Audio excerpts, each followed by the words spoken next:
Okay, so hi everyone. My name's Bailey. I'm the games administrator for intermediate and year 9 teams, but we'll be talking about the intermediate competition for tonight. Just before we start, you are more than welcome to just have me on as background noise. I don't really mind that. Any questions, we'll just go over them at the end, or you can write them in the comments and we'll check them. This will also be uploaded onto the website, so if you want to refer back to anything, or if you know anyone that's missed this meeting, then we can forward that onto them. Yeah, let's get going. Oh, okay, how do I use this? Maybe not. Oh no. Okay, sorry. So the round times for the intermediate competition. Year 7s will be playing on Tuesday nights, and year 8s will be playing on Thursday nights. The round times are starting at 4 o'clock, and then for the first round, 4:50, 5:40, last round starting at 6:30 p.m.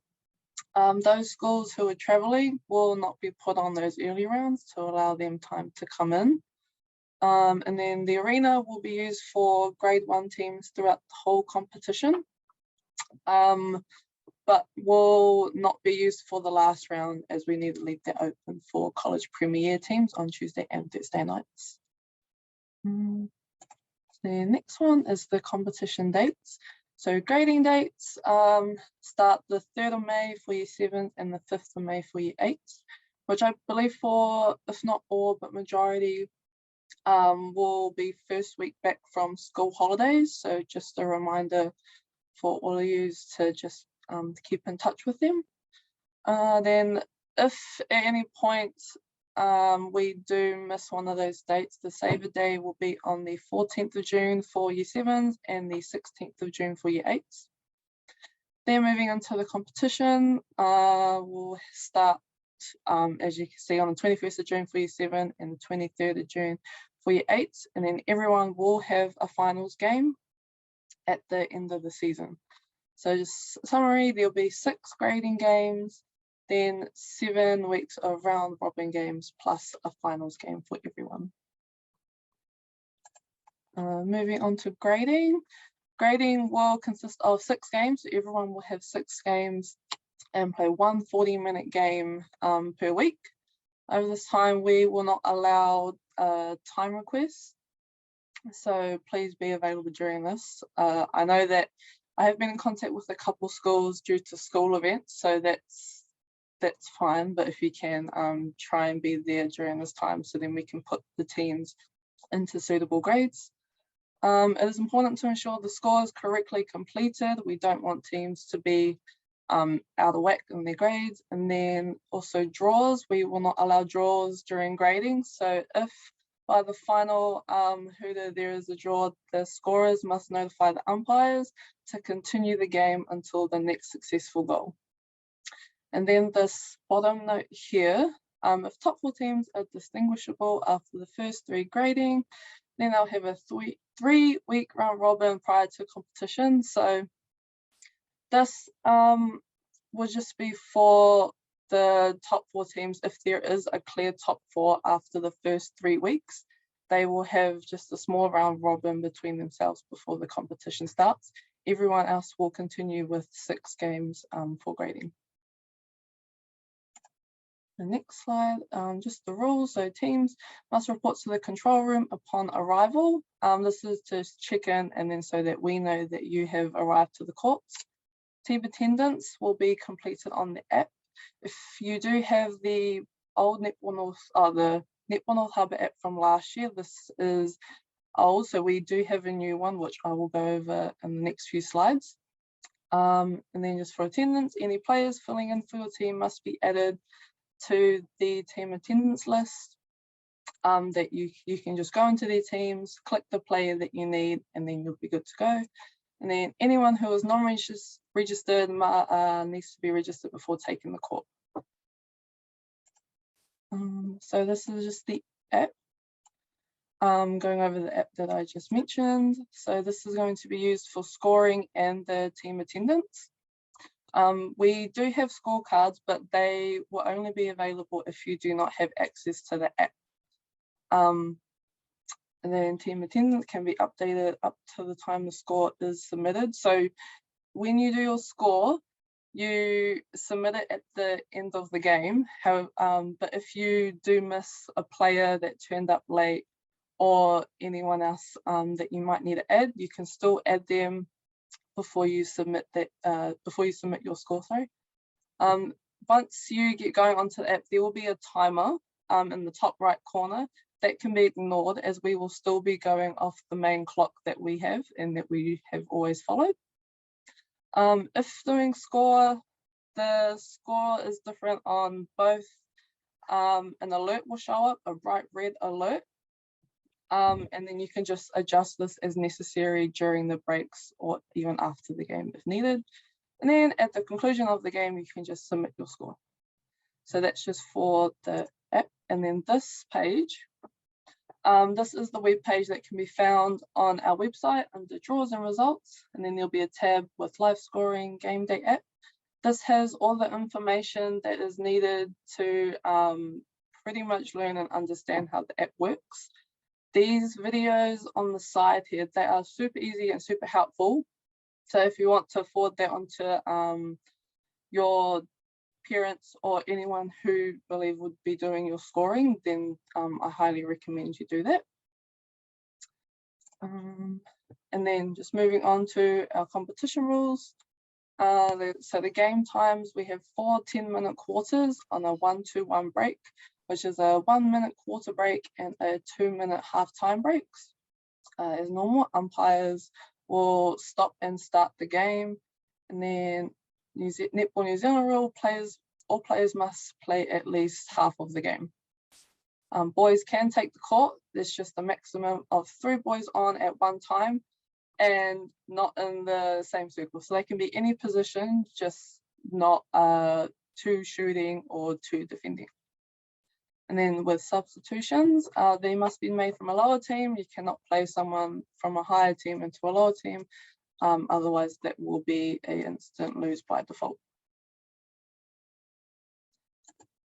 So carrying on with that, we have the 3-up rule, but this applies to grades 1 and year 7 and 8 only. So if you are playing someone from a lower team up into a team that is in grade 1, on their 3rd time playing for said team, then they will automatically be shifted from the lower team into that higher team and will no longer be able to play for the previous team that they were in. But considering their player welfare does need to be kept in mind. And then, as previously mentioned, substitutes entered through the app, and non-registered players must be registered before taking the court. Carrying on with substitutions, if there's an injury, players can be substituted at injury or at a break. Only players can alert the umpire, and this can be anyone on the court at any time. Once the umpire has indicated time, players have 30 seconds or the position will be left vacant. However, that position can be filled again after the next goal has been scored, or if there is a stoppage like a throw-in or a penalty. And then opposition can make changes. They can make changes, but they just have to be in the same time frame. If they are not, then they will have to leave that position vacant until next goal or penalty. If a position is left vacant, the substitute just must let the umpire know that they are retaking the court, and then the umpire will indicate to them when they can do so. So moving on to protocols. So as usual, team benches are to be on the motorway side of the court, and then so coaches, managers, team members, anyone of the sort, and they must allow at least half a meter from the sideline to allow the umpire to run on the outside of the court. Spectators are to be on the opposite side, so we'll say the cricket pitch side of the court, just needs to be on, they cannot be on the same side as the team bench. Your scorers are to stand together in between the team benches. So there should be one from each team standing preferably in the, what do you call it, in line with the centre circle. And then no bags or spectators at the ends of the courts, and no intrusion on goal line when play is happening. So if someone is wanting to walk past and the ball is down the end, just waiting for that ball to go past, the umpire has gone, and then they can walk across safely. So just to reiterate, so spectators are on the right side, or the cricket pitch side, which would be here. Team bench on the motorway side, which would be here. And no one on the baselines, or no equipment on the baselines. This will also just allow no one really to get knocked over by an umpire that could be running around, or a player chasing a ball out the court. And then we've got warm-up courts 3, 4, and 5, any spare courts that are available on the night, and then the concrete strip that's usually here. If you're inside and there is time, then you can obviously warm up on those courts. If you're coming outside and coming into the arena, then just making sure that you and your team are wiping your shoes if it is wet. So next one, so this is the app for scoring. This is what it will look like when, so you will receive a code, and once you log in with that code, this is what will come up. These will be where all your games are, down the bottom here. This is where you go in to do your scoring for your game. And then here, you will be able to select your team list and do your team attendance for that game. This can also be found on that web page that I just showed previously. So moving on to scoring, so everyone will use the app. It's recommended to have at least 2 to 3 scorers per team, just in case someone is away and they can't do it.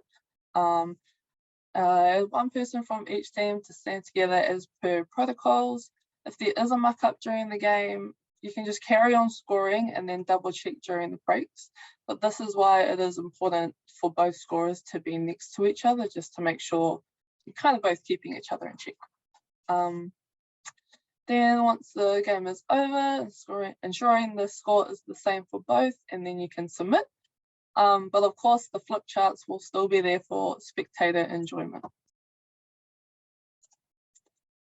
Moving on to defaults, must advise us by 12 p.m. on the day, so then we have time to inform the other team. Failure to do so will result in a $50 fee being invoiced to the school.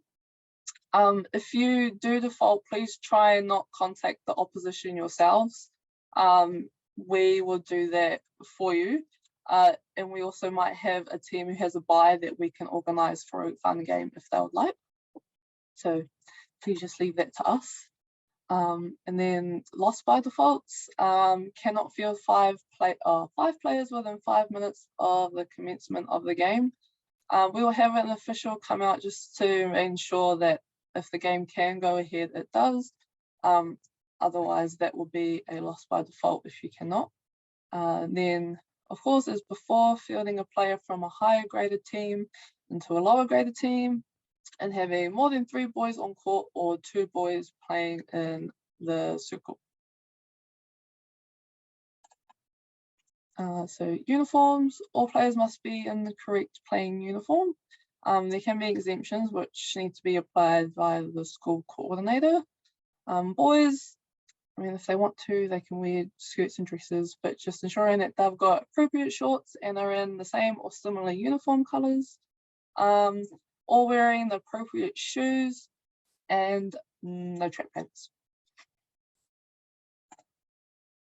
Carrying on, if you've got long hair tied back with hair ties or little ribbons as possible. Plaits to be tied down if they are really long, as they can whip players. It has happened, so it's not really fun to get whipped by someone's hair. So if they just do have long hair, either put it in a bun, or you could even tuck it down their bib or the back of their dress. No plaster casts, no rubber wristbands or watches or anything like that. Medical alert bracelets can be worn, they just need to be taped down. Where are we? So team kit, if you've got a team kit, that's awesome, with nail clippers, hair ties, plasters, all of those little essentials that you could have. We do have nail clippers on site by the control room if need be.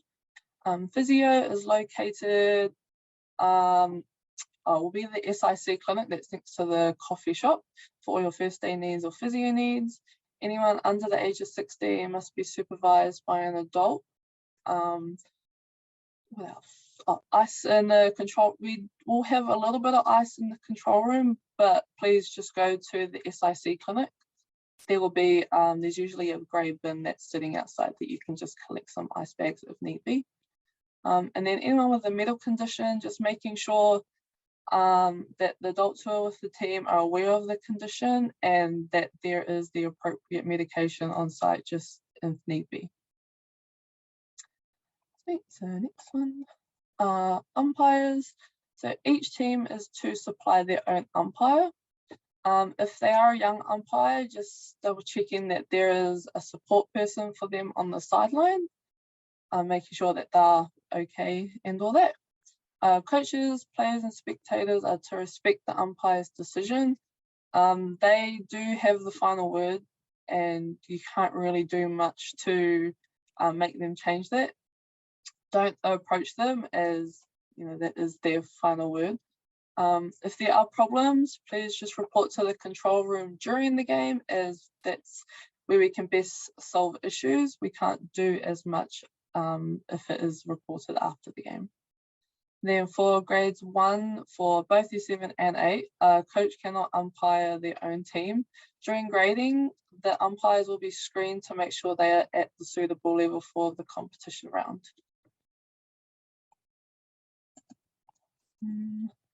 So carrying on, we do have umpires available, but we do not have a big pool. So there's no guarantee that we are able to have some spares for you on the night. So please contact your school coordinator and they may say that they can offer you one, or you might need to organise one. We do have an umpire coordinator that you can contact, but just keep in mind that we may not always be able to supply you with an umpire. If we do though, this will be $10 that needs to be paid to the umpire, preferably in cash, before the game starts. And then, like I just briefly went over, coaches and managers are not to approach the umpires at all, only team captains, and this is during breaks or after the game. Gail, can you just clarify, it's for team captains just at breaks and not after the game? Yes, they can still go and query a rule. If they want to go to the umpire to basically query a rule, what was going wrong, they didn't understand what the call was or something like that, they can definitely do that, you know, during the breaks and after the game. But just bear in mind that the umpire is probably going to head off to another game, so they don't have a lot of time to muck around and talking with people. So because once that happens, all the adults pile in, and you know, we're talking about young girls that while respecting adults still need to go and do their next thing. So you know, we want to make it easy for them as well. We're not saying that you can't approach or have anything done if there's a problem with the umpiring. By all means, as Bailey says, send somebody to the control room so somebody can come down and support. You know, Sharon Fraser, our umpire support person, is going to be there, and she can come and help support the girl if there's something going wrong and that needs fixing. But just remember that if the kids don't learn at the lower levels how to umpire, they're never going to learn anywhere else. So you know, as your players are learning, so are the umpires, so we just give them a little bit of leeway. Thanks. The next one is just on discipline. So this will happen during the game if a player, so if a player is acting up on the court, being a little bit aggressive or anything of that nature, the umpire will follow through with this protocol, I guess. So what will happen is first they will be issued with a caution, and that player must change their behaviour during the game. If they carry on with that behaviour, they will then be issued a warning and then advised that a suspension could follow if they do not change their behaviour. Then after that will be a 2-minute suspension where that player will need to report to the bench. And then if they come back on after that 2 minutes and they do not change their behaviour still, then they will be asked to move. They will be asked to leave the court immediately, and that team will have to continue the game with 6 players. This also applies to bench and spectators. You'll be issued a caution, warning, and then asked to leave the area. However, they are intermediate kids. Nothing major happened last year, so I'm not expecting anything major like this to happen this year. But this would just be the process as to what happens if this does happen at any time during game night.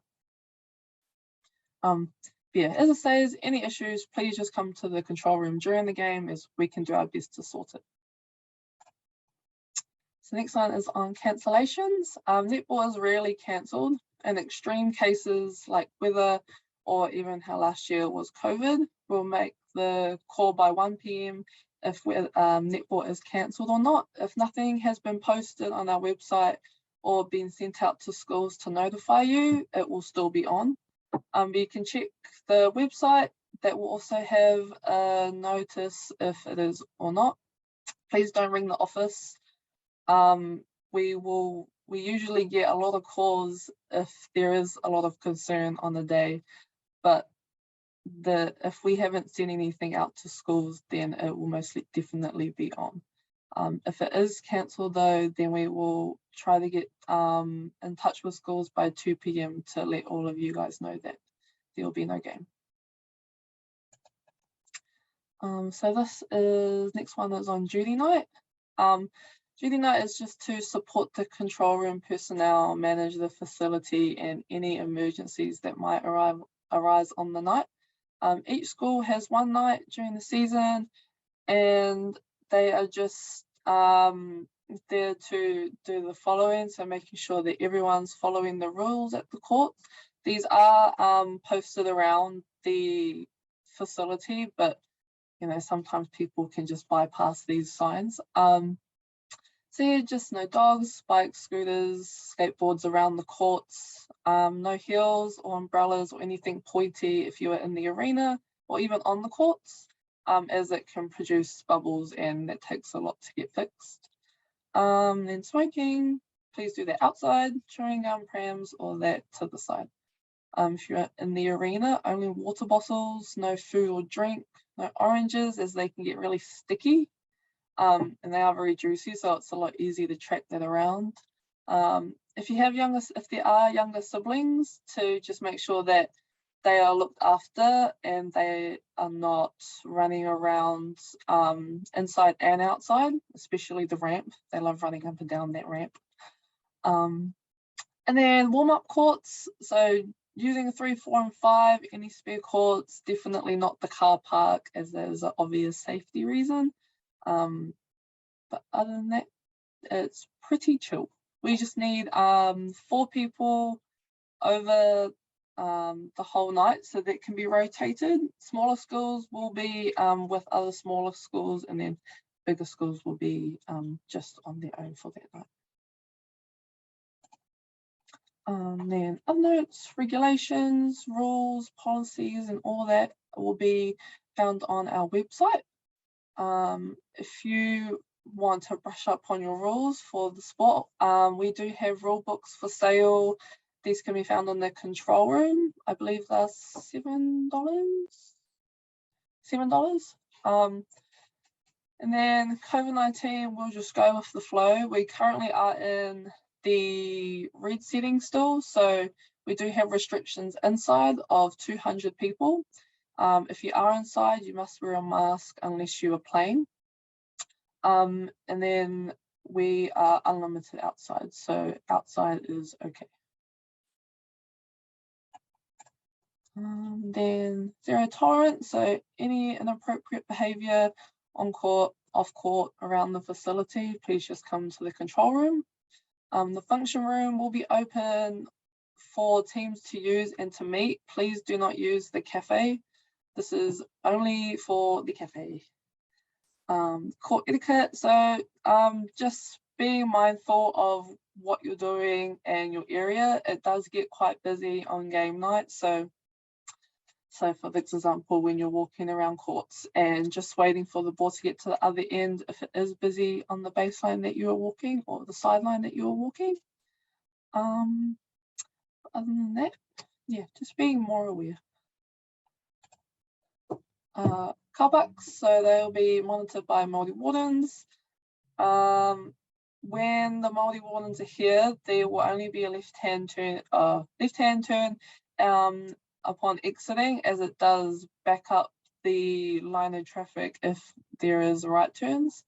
This car park is a council car park, so any issues we cannot personally deal with, but we will do our best to try and sort something out. And then advising parents to walk on the footpath or the grass, not through the middle of the car park.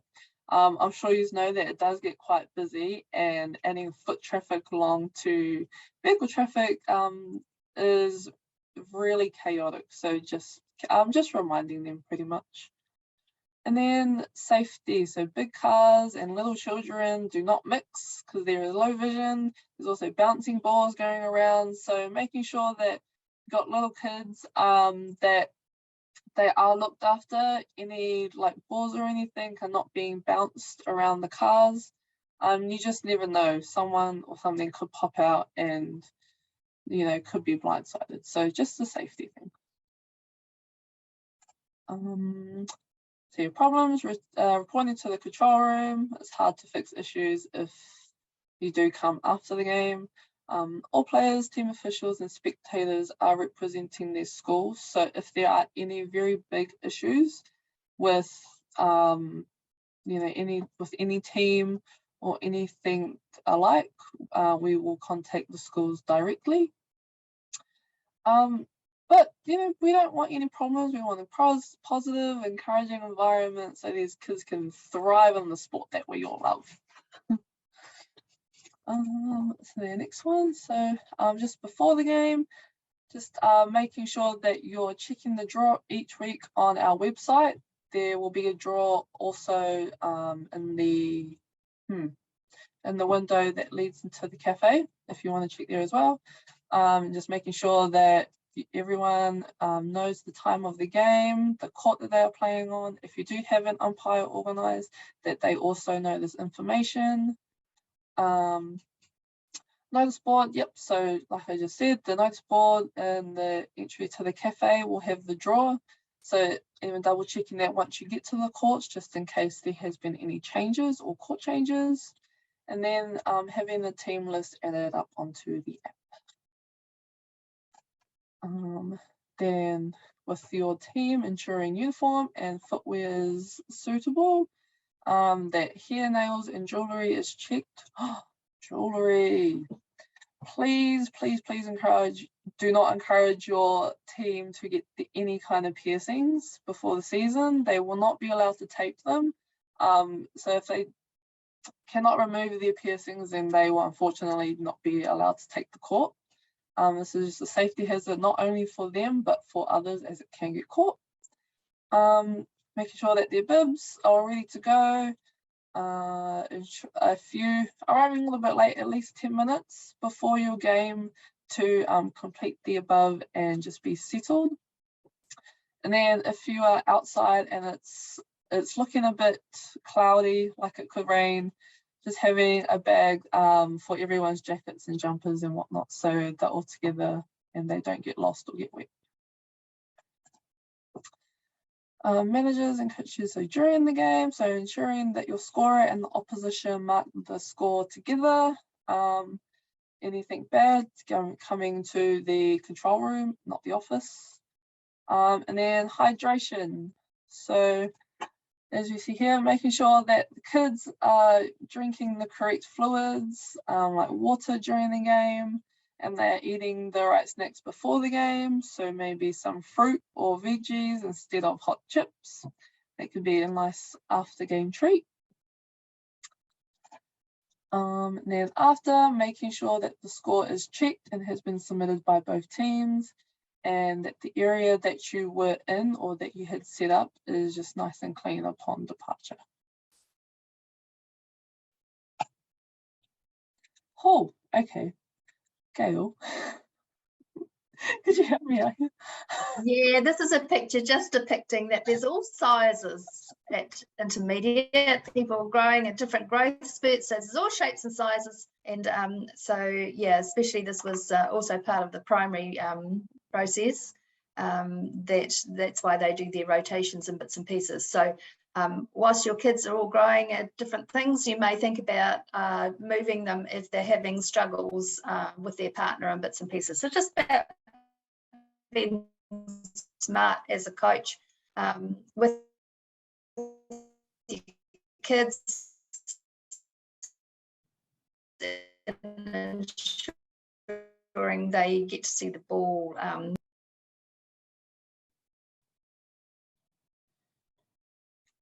Uh-oh. Okay. I think it might be the connection. Can someone wave if you's okay. Oh, Gail, it's going out, so I'm not sure that you heard me, but yeah, so just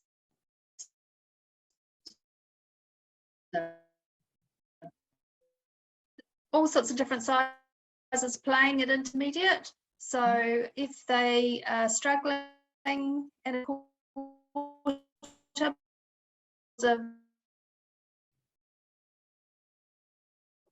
a tall person or something, you might want to switch and just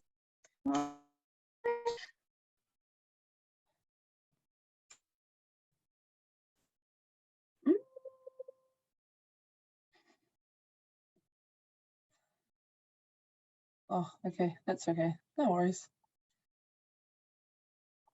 We'll just go on to the next one. See, just making sure to everyone's different. Everyone wants to be involved, so just making sure everyone's comfortable playing, pretty much. Okay. Okay, I don't really know these, so that's kind of why I got Gail to, but I'll do my best. So be careful what you portray, just making sure that you know, you're giving good vibes, positive encouragement to you and your team. What you portray to your kids is something that they could pick up later on. So we don't want pretty much anything negative. We want them to not only encourage themselves, but to encourage them and their teammates. And then the next one, be careful what you teach. So this, I guess this is just more of you as a coach and you as a manager, making sure that you're teaching them, you know, to play tough, but to play fair, and to be kind to everyone on the court. It is a competition and you do want to win, but you don't want to do it in a fighting manner. Yeah, so the next one is just some dates that are happening over the year. So we did have our pre-season tournament on Sunday. Then our next tournament coming up will be the 3rd of July, which is mid-season tournament for years 7, 8, 9, and 10. Registrations will open in term 2. Then we have Intermediate Zone Day. This is normally run by Carmel College. This is on the Friday the 19th, but if that date doesn't work out, then we have Monday the 1st of August booked in. But that could change, I'll just clarify that if need be. And this will be done through your school. And then the next dates we have is our teams 2 to 4 tournament. So a team that didn't go to zone or in every other team, this tournament is for them. This will be on Wednesday, the 10th of August. Registrations will come through us. Then your school's aims, 3rd of September to 9th of September. This will be organised with your school. We have our 7 and 8 PDP program. This is to take over and replace the representative program, as they did take that out for year 7s and 8s last year, I believe. And it's just to give them an opportunity to develop as a player, their technical, tactical, and athlete skills pretty much. The trials for this, for your sevens, is on Sunday the 1st of May, 11:30 to 3 p.m. And then your 8 trials, the same day, 8 a.m. to 11 a.m. Other dates is our prize giving. So the winners and runners up of each grade will receive an award, which will be on the 22nd of September. This will be just before the club prize giving, I believe. So teams will just need to quickly clear out just to allow for time for setup for the next one. And then this is just for parents, a reminder to parents, being supportive and applauding on good play, but then still applauding on not so good play, I guess, encouraging. Arguing with the umpires and coaches a no-no. So this is kind of why we want them to be on the opposite side. We don't want them to interfere with you guys and how you coach and how you manage your team. Just making sure that if they put 100% into their child getting there, then the child will put 100% into your team and to help you win your games or win your grade. So this is just a reminder for them. And then remember, these are kids, this is a game, the coaches are volunteers, the umpires are human, and this is not the ANZ champ. This is kind of more for pretty much everyone in general. Just a reminder that they're kids, they're still wanting to get out there, still wanting to get involved. They may be the greatest, they may not be the greatest, but that doesn't really matter. We just want to see them out on the court. And then last side, have fun. You know, this is netball. We've had a couple of years out of COVID, so we're hoping to get a full season this year, and we just want the kids to get out there and do the best that they can. But yeah, that's it for me from the slides. Oh wow, 65 people are here. Sheesh. But does anyone have any questions or queries? Anything they want me to elaborate? I have time. But yeah, that's pretty much it. You're more than welcome to stay or leave if you want to. So there's a hand there from Laura Bailey. If Oh, Laura yep. would like to ask a question. Hi, thank you very much. I've downloaded the app whilst we're on here. With regards to the scorer code, I'm assuming that will be given to us nearer the time, or do we need to get that from somewhere? Yep. So that'll be we get that. We'll send that to the school coordinators. And then we'll send that to the team managers, or we do suggest that the school coordinators send that to your team managers. Okay, great. And one more question. Last year I had the Netball North Harbour app, but I can't seem to find it this year. We're not using that anymore, yeah. Oh, okay. All yeah. right, so if you do have the app from last year, you can just delete that. Okay, so I just go onto the website for the game times and whatnot. Yeah. You okay. In the app. It'll be on the app. Oh, yeah. It'll be on your app too. You can go and check that way and find your teams. If you're attached to a team in bits and pieces, you'll be able to see it, I should imagine. Okay, great. Thank you. Thank you. Grace Campbell. Yep, just unmuting. If your team happens to be in a lower grade, yeah, how do you actually fill empty positions? Because if you think about your school might have 6 teams, and if you're in the lowest school team, how are you gonna, have you got any tips or tricks on how to find players for those less or substitutes? Yeah.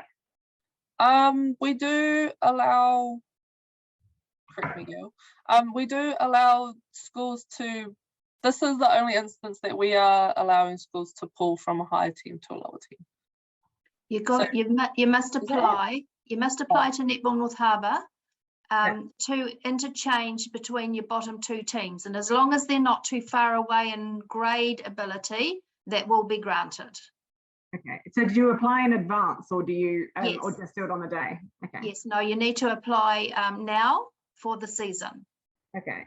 I wonder if our people that are coordinating hopefully we'll do that. I'll check in. Thank you.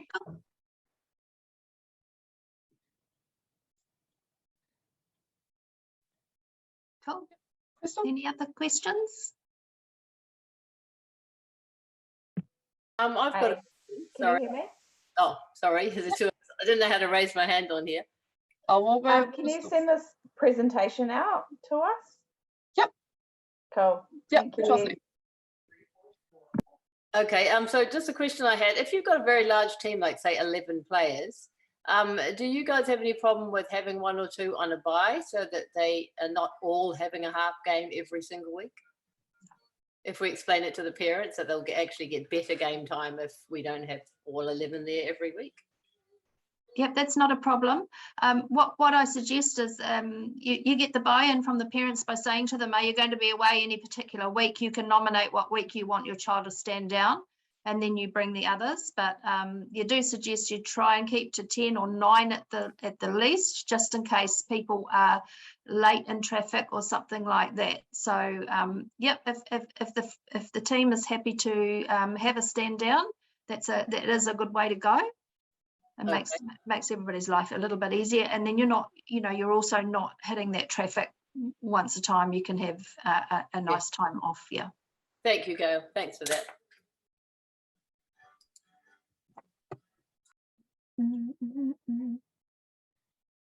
Do the kids actually need to like rotate positions, like within the, the attacking mid and defensive ends or anything, or is there any rules like that?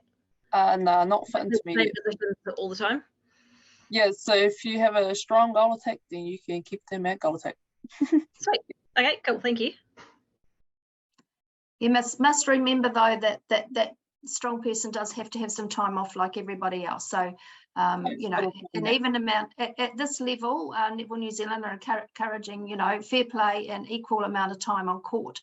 Obviously, if somebody is sick or away, that will alter the number of playing games and things like that. But at this stage, they're all learning in bits and pieces, and we do need to give them as much court time as we can. Just looking at the comments. This will be available for Android. Yeah, it's available for in both. Apple and Android. Yeah. When is the draw? The draw is not out yet. I will work on that once we get all the teams sorted from Sporty, because registrations, some teams are still entering their registrations. So I'll get onto that over the school holidays. Can people see me scroll? Are there dates for year 9? Are year 9 your college, Gail? Yes, yep. So if you have a look on the website under our competitions, you can go to the intermediate one and you can go to the college one. They're separate ones. And if you have a look on there, if you look down to the downloads part, you will see that you can download the dates in both those areas. All right, so that you know when you're actually playing. We don't do an information evening for the year 9s as such, because generally people have gotten through primary and intermediate and they know what they're doing by the time they get to college. Sweet. I have 3 boys and 1 team. What are the exact rules? So if you've got 3 boys, just don't play them at the same time. So you can have them on, just not all on at the court at the same time. They can be on the court. Yeah, I thought you at the could same have time. 3 on at the same time. Yeah, they just can't be Sorry. in the same circle together. So Yeah, they can't play okay. goal D, goal keep, and they can't play goal shoot, goal attack together. But they can be a goal shooter, a goal D, and somewhere in the mid-court. All right, so they can all be there playing, but they've got to be separated out throughout the thirds. My apologies. That's all cool, Bailey. It's What does the app look like? okay. So the app. Has anybody ever seen My Netball of Netball New Zealand? You know how it's got the black and the little koru and everything. That's what that's what you're going to see when you download There we go. My app, Oh, you're fast. I was just going to do that. yeah, my app manager. It's what my netball manager is what you are searching for in your app store.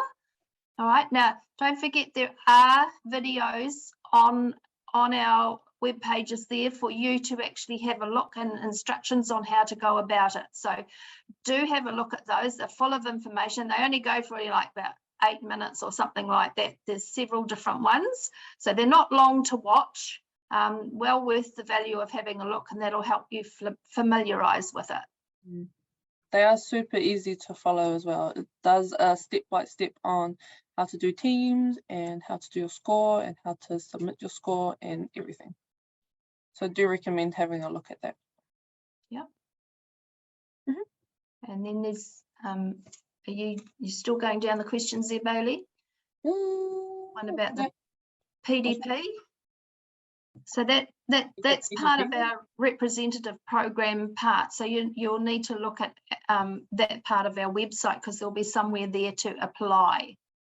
All right, so have a look under our representative program and look for that particular age group that you're looking for, because it'll be a separate form.